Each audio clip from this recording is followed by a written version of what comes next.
I'm hearing you talk about, and actually each of the panel members so far talk about, is how important it is for us to really be listening to, understanding, and owning what it means for our audiences, our participants, our visitors to be animated by, attracted to, fulfilled by what it is we offer. That's and very often in our own leadership, that there's an echo of that, and that can be something. But also just reflecting that back is extraordinarily important. Right? I think one of the things that people kept on saying that I was very passionate about it. Yeah. And it wasn't because I was saying I was passionate about it. They just knew that I was so desperate to make these opportunities happen that they wanted to come on that journey with me. Yeah. And I just, that this change for these young people was something that they had to get involved with. Yeah. And it's that relationship of actually creating and inspiring them to come with you was actually one of the most important things that I think helped me. Yep. That's a great segue into some of the most successful fundraising I've seen involves the inviting someone joining you on a journey, right? It's join us. It's not give to this or, it's join us, which is a fantastically and it's a very empowering way to build momentum. So I'm also hearing and it's really important for us just all to remember, relationship, just like any good relationship, fundraising is a long game, right? And so boards need to be reminded, sometimes educated, that when you're putting resources into doing something and you don't see an immediate manifestation of what that means, where immediate could be at the end of one fiscal year, financial year, that's because it's a long game, right? Which is, go ahead. Yeah, I just, I was looking for some case studies before this panel, and I, have a really great one to share, which is Mandurah Performing Arts Centre down in Western Australia, or across in Western Australia, I should say. And they started a patron program about 5 years ago, and they did their work. They put together a mission and a vision, and they had a clear articulation of what their art centre was doing, and they had the support of their board, and they had the board involved, and they launched their program, and they had one person sign up on the night of the launch.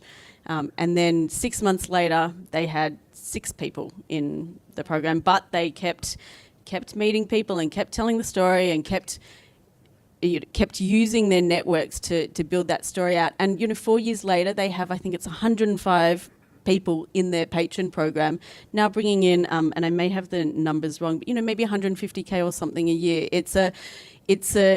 I've never seen, anyone be successful in a short amount of time, but it is, if you keep at it and you have a plan and you work the plan as you did and you iterate, you can grow those relationships and build those relationships.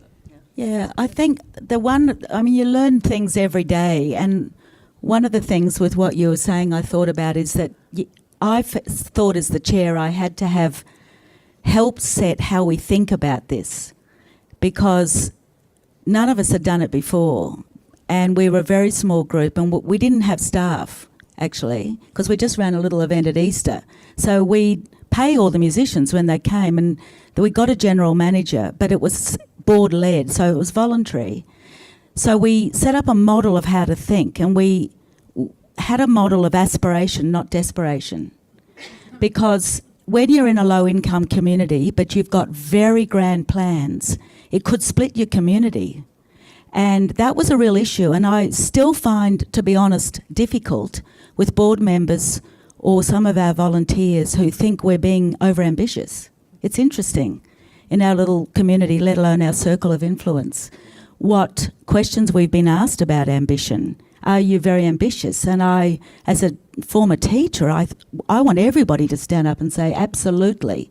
And as a feminist, I want people to stand up and say, absolutely. And I don't want them to feel on the back foot. And for heaven's sake, what's the point of art if it isn't to make you feel stronger and better connected and express yourself?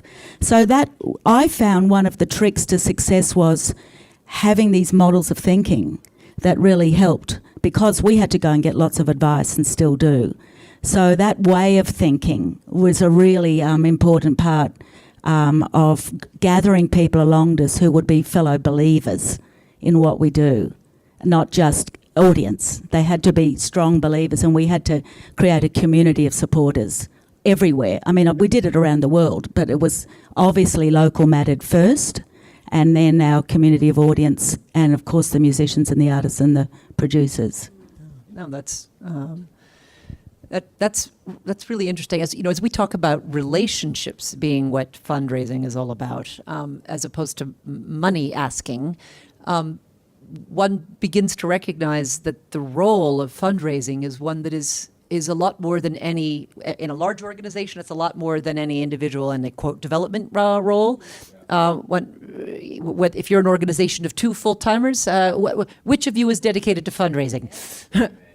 Well, exactly, and probably both of you act with the thinking around that at all times, right? If you had to give a percentage of the time of what you are doing, touching on or building your philanthropy, It's always there. It's actually always there. Yeah. That's actually touching on every single part of what we're doing. Yep.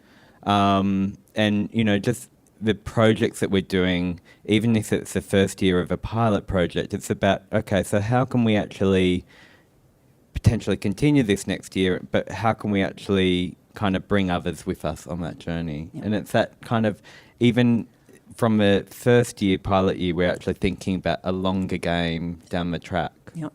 And I don't think for a second that just because there's 2 people who are full-time in that organization, that's why the CEO is spending so much time doing fundraising, because it really, increasingly, that's the qualifications you're looking for as you are hiring a strong leader, is someone who is comfortable being someone who is animating that kind of giving and diverse sourcing of revenue, and go to the very largest sized organizations. So I've moved here from New York City, where I had just down the street from me the Metropolitan Opera, right? Hundreds of millions of dollars in their budget every year, which are more zeros than most of us can think about in this room.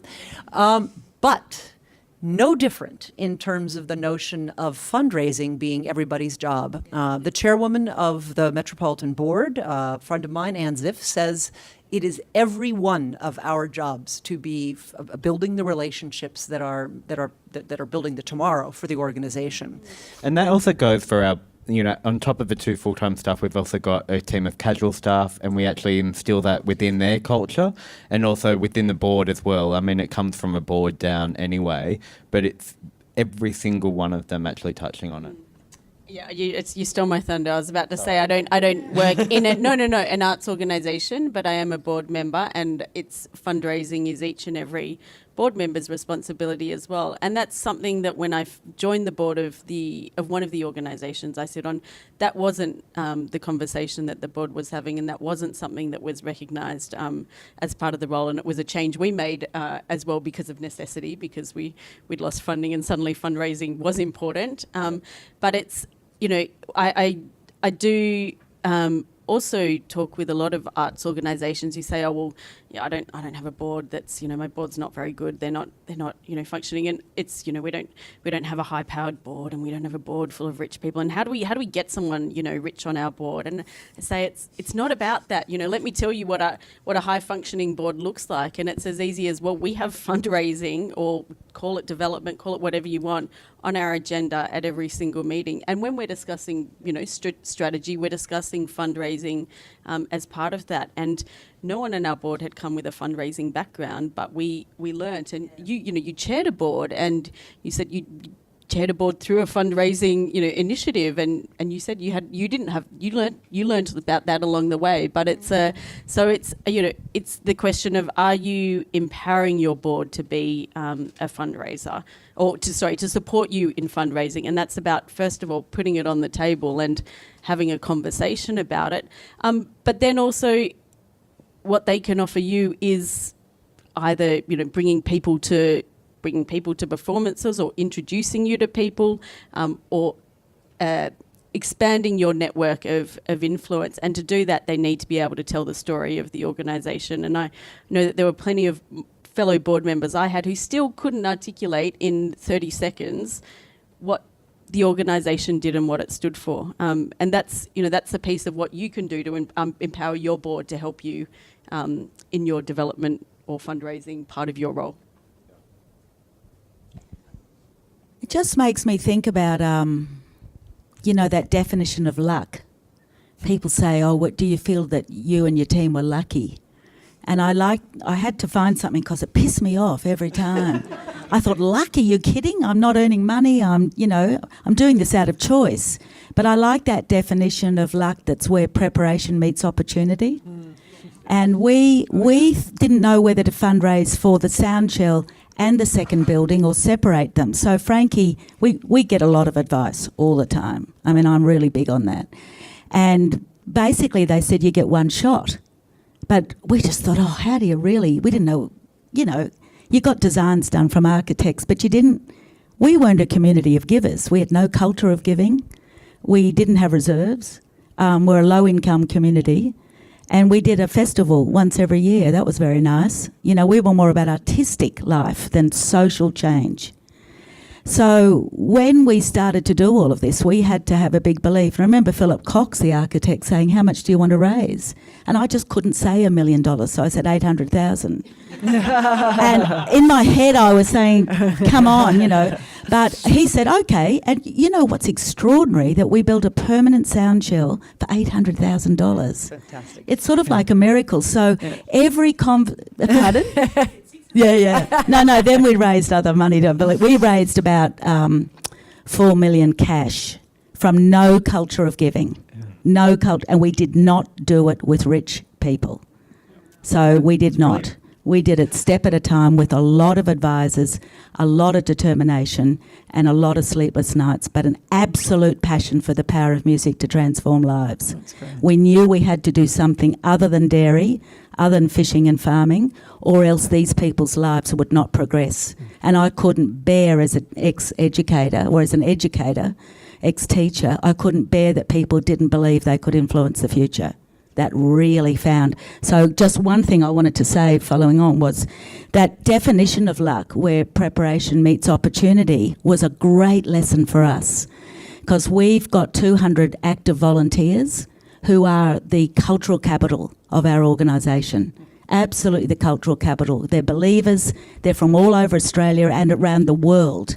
And they come in particularly for our festival, but now for our year-round events, because they want to belong to something where there's a strong belief set to transform lives. So that's really what I wanted to add on. That's great. That's fantastic.